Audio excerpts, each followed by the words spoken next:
वो अभी व्हीलचेयर पर है या उनका फ्रैक्चर है, इसी वजह से वो अपनी गेम को ज़्यादा एक्सप्लोर नहीं कर पा रहे, क्या कहना है आपको इस बारे में? मेरा कहना ये है, दीपक जी बहुत ज़्यादा एक्सपीरियंस्ड है, उनको चीज़ें बहुत ज़्यादा पता है हम लोगों से ज़्यादा, ठीक है। पर जो उनकी मेडिकल कंडीशन है उसकी वजह से वो उस गेम में अपना जो उनको देना चाहिए वो नहीं दे पा रहे हैं।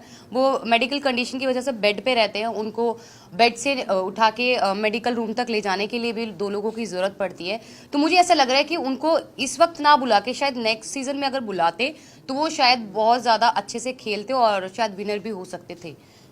पर इसी के साथ साथ ये भी जानना चाहेंगे, शिवानी का और अरमान जी का जो फाइट हुआ था उस दिन मॉर्निंग में, अगले दिन मॉर्निंग में सना मकबूल, पलोमी और शिवानी बैठी थी और अरमान सामने की तरफ बैठे थे आप लोगों के बीच में।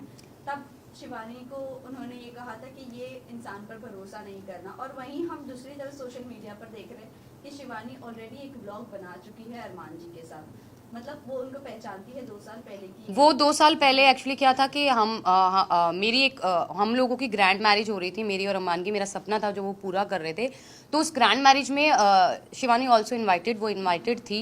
उस टाइम तकरीबन उसके 1.5 मिलियन या 2 मिलियन सब्सक्राइबर थे यूट्यूब पे। तो वो हमारी शादी में आई थी इंजॉय करने, तो वो 2-2.5 साल से हमें ऑलरेडी जानती थी जी। अभी ये जो उन्होंने कहा है कि इन पे भरोसा नहीं करना चाहिए, वो बहुत शातिर है, क्या कहना चाहोगे इस चीज को लेकर आप? शिवानी के लिए आप बोल रहे हैं? यस जी, शिवानी क्योंकि गेम के अंदर आने के बाद जिस शिवानी को हम जानते थे वो शिवानी उस गेम में रही नहीं। वो मतलब कहते हैं ना कि वो पहले से प्लान करके गई है, मुझे ये करना है तो मैं कैमरे के सामने रहूंगी, मैं ज़्यादा दिखूंगी, तो वो वही काम कर रही है। वो अपनी भाषा को लेके बार बार बोलती है कि मेरी भाषा लोगों को समझ नहीं आती। दूसरा, वो लोगों के सामने ऐसा प्रेटेंड करती है कि वो बच्ची है, वो छोटी है, पर ऐसा कुछ नहीं है, वो छोटी नहीं है गाइज। वो अपने घर को खुद चलाती है, और कोई भी छोटा बच्चा बिग बॉस शो में नहीं खेलने आता है, कोई समझदार ही बिग बॉस ऐसे कंटेस्टेंट लेके आता है जो गेम को खेल सकता है और खेलने की कैपेसिटी रखता है और जीतने की भी रखता है, तो वो बच्ची नहीं है। दूसरा, उसकी हार्श बात करने का तरीका, वो अपने से बड़े की रिस्पेक्ट नहीं करी है। जैसे कि उसने रणवीर जी से बदतमीजी की, अरमान जी से करी बदतमीजी, मेरे से और क्योंकि हम ऑलमोस्ट हम सभी उससे बड़े हैं। अगर वो 22 साल की है तो आई वॉज 32 ईयर्स, मैं 32 साल की हूँ, तकरीबन 10 साल उससे बड़ी हूँ। तो उसने सबके साथ जो है बहुत रूड तरीके से बात करी और किसी को भी अच्छे से बात नहीं करती है वो। कई लोगों का ये भी कहना है कि हमें दूसरी मनीषा रानी नहीं चाहिए, एक ही काफी थी। तो आपको लगता है वो मनीषा रानी बनने की कोशिश कर रही है और दिल जीतने की कोशिश कर रही है लोगों को? पर जो मनीषा रानी ने जो खेला और उसने अपने आप को दिखाया है बिग बॉस में, वो एक पॉजिटिव वे से, उसकी सिर्फ लैंग्वेज सेम थी, पर वो बिल्कुल भी अपनी शिवानी जैसी बिल्कुल भी नहीं थी। उसका नेचर बहुत ही अच्छा है, और शिवानी जो है लोगों को डोमिनेट कर रही है। वो जिस तरीके से चिल्ला चिल्ला के बोलती है, अपनी बात आगे रखने के लिए वो चिल्लाती है, लोगों के सामने बदतमीजी करती है। जैसे बहुत सारे लोगों, ऑलमोस्ट सभी लोगों से उसकी सिर्फ चंद्रिका और सना मकबूल और विशाल, शायद विशाल से भी उसका झगड़ा हो चुका है। ऑलमोस्ट सभी घर वालों से उसका झगड़ा ऑलरेडी हो चुका है।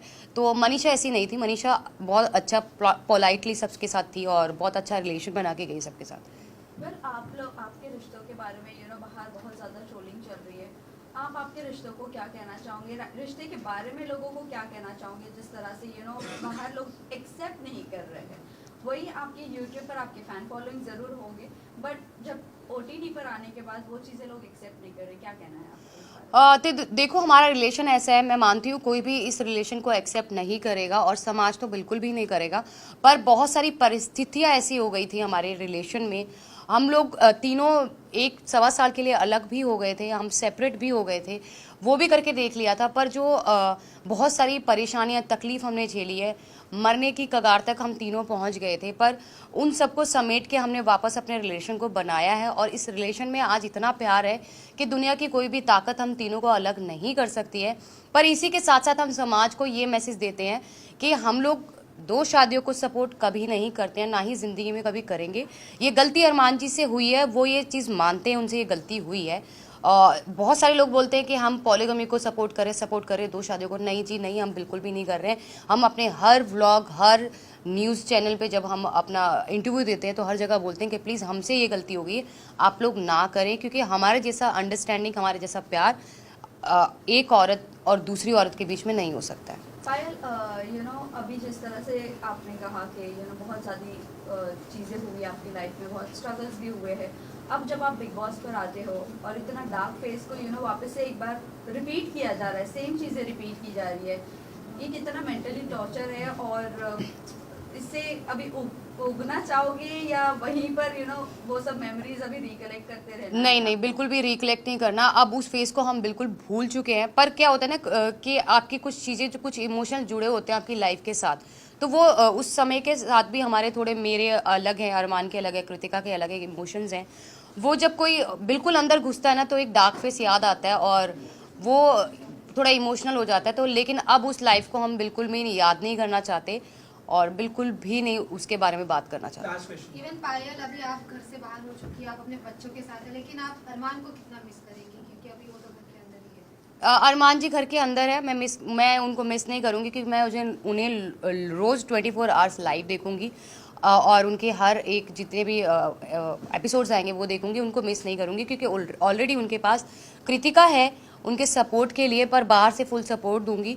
जितने भी लोग मुझे यहाँ पे देख पा रहे हैं, आप लोगों ने मुझे बहुत प्यार दिया, मुझे बहुत सपोर्ट दिया। मुझे पता है मैं जो है नॉमिनेशन मेरी अगर हुई है तो वोटिंग की वजह से नहीं हुई, मुझे फुल सपोर्ट मिला है घर वालों की वजह से मैं बाहर आई हूँ। मैं यही कहना चाहती हूँ जाते जाते कि आप लोग जी भर के दिल खोल के अरमान और कृतिका दोनों को वोट कीजिए और उनकी आगे की पर्सनैलिटी आपको जो है गेम में देखने के लिए मिलेगी कि वो जेन्युइन है कि नहीं है।